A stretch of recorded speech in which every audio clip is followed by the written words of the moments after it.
Allahu Akbar, I've never seen a scholar categorize rujula in the levels of Iman like this. There is no specific rank like this. The three ranks that we know from the Hadith of Jibreel, Islam, Iman, Ihsan. And we leave it at this. More than this, Al-Bayhaqi and others have tried to find the 66 branches of faith, right? So he has the Kitab al-Iman, Al-Bayhaqi, Shu'ab al-Iman, where he tries to define the various aspects that are within Iman. But these are branches, they are not levels. So there are branches meaning this is Iman, this is Iman, this is Iman, this is Iman, 66 is right in front. But the Rujula is not one of them. I don't know if any alim who I consider it to be a category in itself. Okay, we have a question here, looking at the more practical side. If you are working and don't have a place to pray, which prayers can you join? I also live in the West. I also work in the West. Where there is a will, there is a way. You will find a place to pray. Don't just jump to an excuse. Okay? You will find a place to pray, even if it is in the fire exit or in some back alley or room or in the parking lot or something. Where there is a will, there is a way. Find out, look around. SubhanAllah, being a Muslim, you get to know buildings very well, I'll tell you. Okay? You get to know back doors and entrances and this and that. You get to know them very well. So that always comes in handy.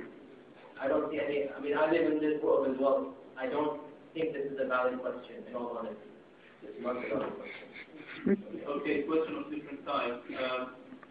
What is this, I don't know, I think it's safe or something like that, of Islam on dreams? Where do they come from? Dreams are of three types. The first type of dream is something that we ourselves dream up, our imagination. So, we are wanting a very fancy car, we go to sleep, we're driving that car, okay? Or we want a fancy house, we go to sleep, we dream ourselves in that house or something. Hadith al-Nafs, we call it, okay? The characteristic of this type of dream is that we don't remember it. Like we wake up in the morning and the dream is absolutely clear, and within 5 minutes you forget completely what it was. You all go through this regularly. You wake up in the middle of a dream and it's like everything is so crystal clear. And then within a minute or two, you don't even remember what the dream was. Within a day, you even forget you had the dream. And this is amazing. Scholars of science, not science, say that we dream every night. And every night these are the dreams of Hadith al-Nafs. The other two types of dreams, one category is from Shaytan, one category is from Allah. Okay? The dreams from Shaytan, we call them in English nightmares. Whenever you wake up, frightened and terrified, wanting to scream, this is from Shaytan. Whenever you wake up, you have seen something that is disgusting, terrifying, this is Shaytan wanting to scare you. That's all. Never ever tell anybody a nightmare, not even your closest friend or spouse, nobody. Never ever narrate a nightmare and never act upon it. Suppose you saw a nightmare where there was a car accident, really bad, vicious, and you wake up screaming and terrified. Don't take the bus to work. Take your car like you always do if you go to this particular thing. Do not take any action on a nightmare, because nightmares are from Shaytan, and the purpose of the nightmare is to terrify you. Shaytan laughs when you are affected by the nightmare. So if you take the bus all the way to work, Shaytan will be laughing at you if you to drive. Okay? I'm just saying that, and that's not a hadith. I'm saying that's the purpose of Shaytan.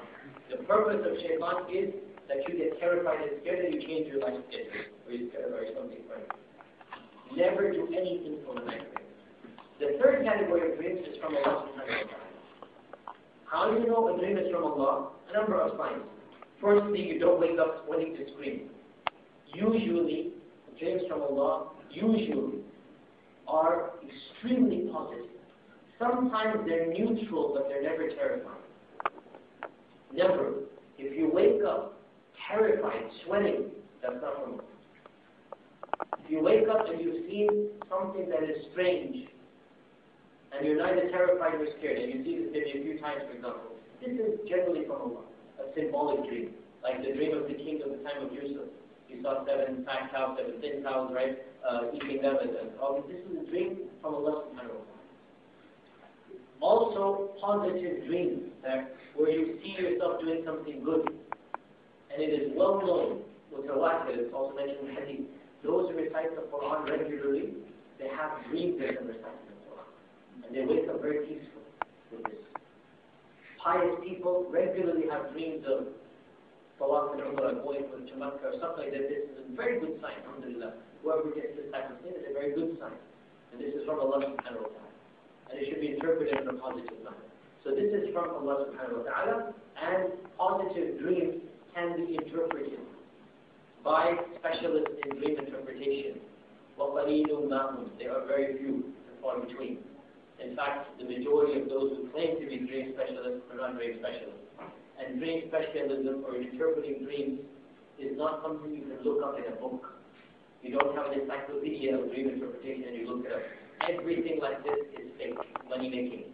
Okay? People want to milk your money, so they write these false books, sometimes attributed to famous ulama, and they didn't write it, and they never wrote a book of dreams, for example.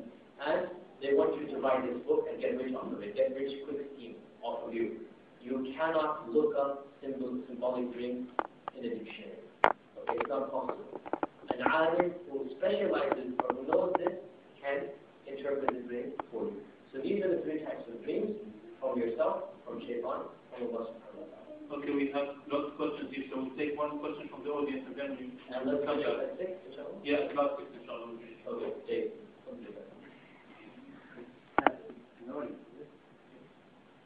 Just a quick question. What are the duties of Muslims who live in countries with no hardship, whereas Muslims who live in countries that either have war or are very, very poor, and those kind of scenarios? What is the duty of Muslims in well-off countries to Muslims who are not in that well-off country? Allah says in the Quran, fear Allah as much as you can. So whatever you can do to help them out, as much as you can. That's all. If all you can do is make dua for them and remember them and talk about them and spread the awareness, alhamdulillah. If you can do more than that in terms of finances and money, alhamdulillah. Allah did not make this religion difficult. Okay, you are going to be judged according to your means alone. You're not expected to change the world overnight. Don't worry. Do what you can. And sometimes for most of us, all we can do, pray for them, make dua for them, and increase their awareness. What's happening in Palestine, what's happening in Iraq, tell the people about it. Increase the awareness, organize talks on their behalf. What else can we do? Maybe donate 20 pounds to the Muslims of Gaza or whatever. How much can we donate? Most of us are not that rich, And even if we are, there are so many charities that are also deserving. So, do what you can. Not, our religion does not make things difficult upon us. Okay, we have 2 questions here. I hope that you try to keep your answers brief, because a lot of people are even, sending questions.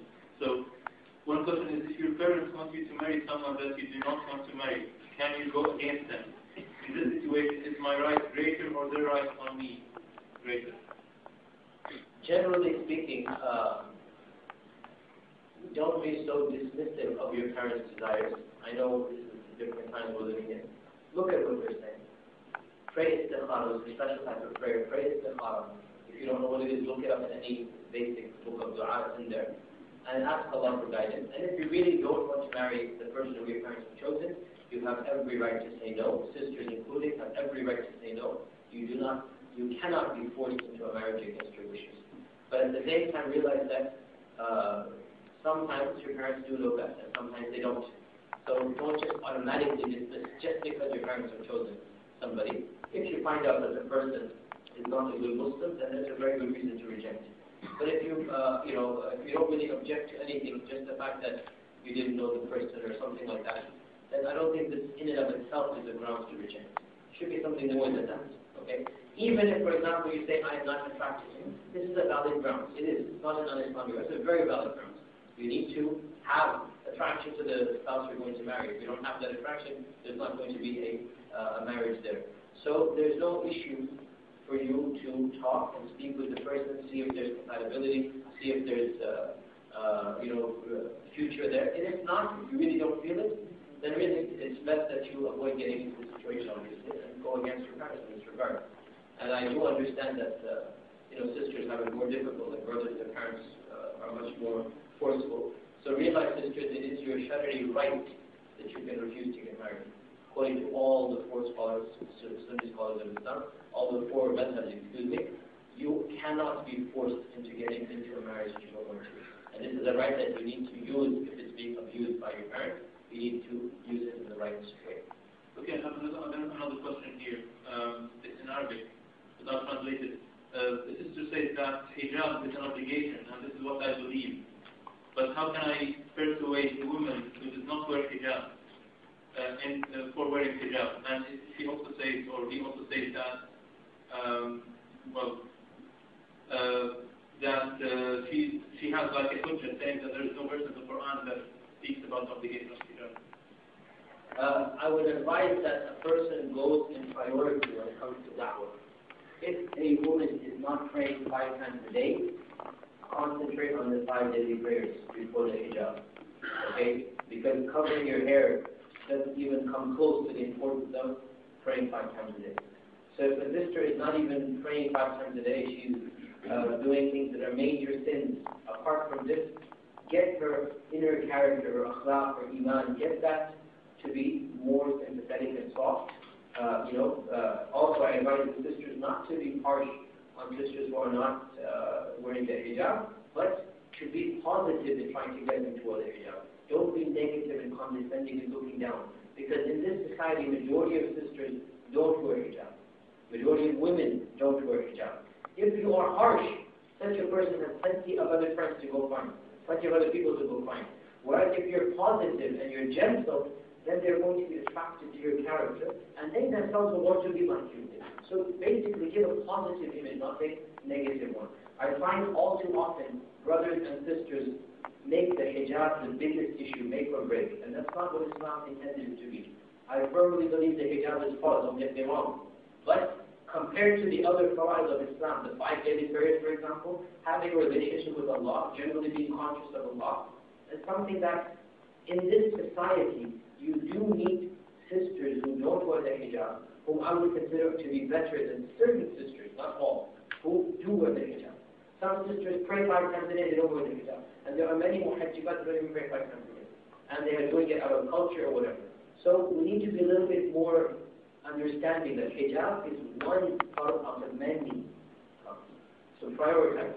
In terms of a sister who denies the hijab, really, I honestly believe that anybody who researches the issue will come to the conclusion that this is a position that cannot be based upon our religion, simply because there is unanimous consensus amongst all the scholars of Islam that a woman should be dressed in a way that is very different than men, in a way that covers most of her body, including the hair. There is no difference of opinion. When I say no, I mean none. Amongst the practical scholars of Islam, none of them said a woman can expose her beauty, her hair, in front of one. None of them said this. The question is only a matter of the face and the gloves and other things where there's an ikhtilaf among classical scholars.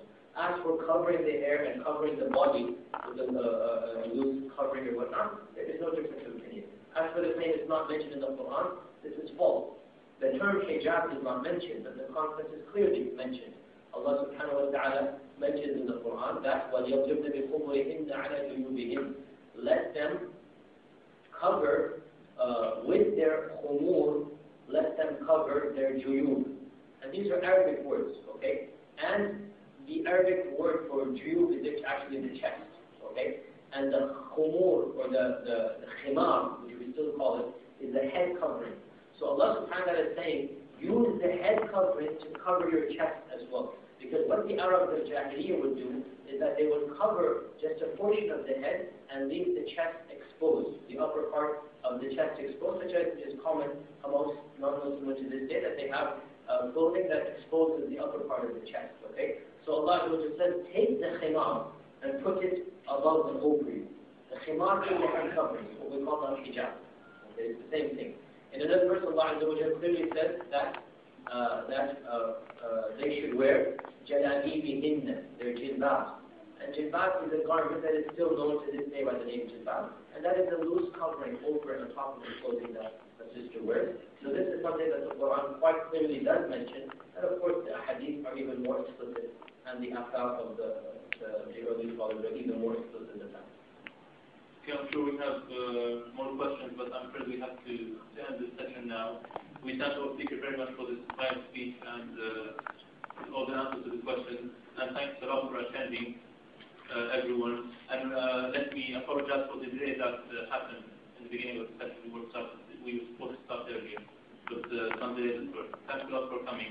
And before I finish, just a very quick announcement. Brothers at FOSIS, the Federation of Islamic Societies, asked me to announce the new FOSIS conference that's coming in this summer. The theme of the conference is A New Beginning, and it's going to be at the end of June 2008 in Manchester.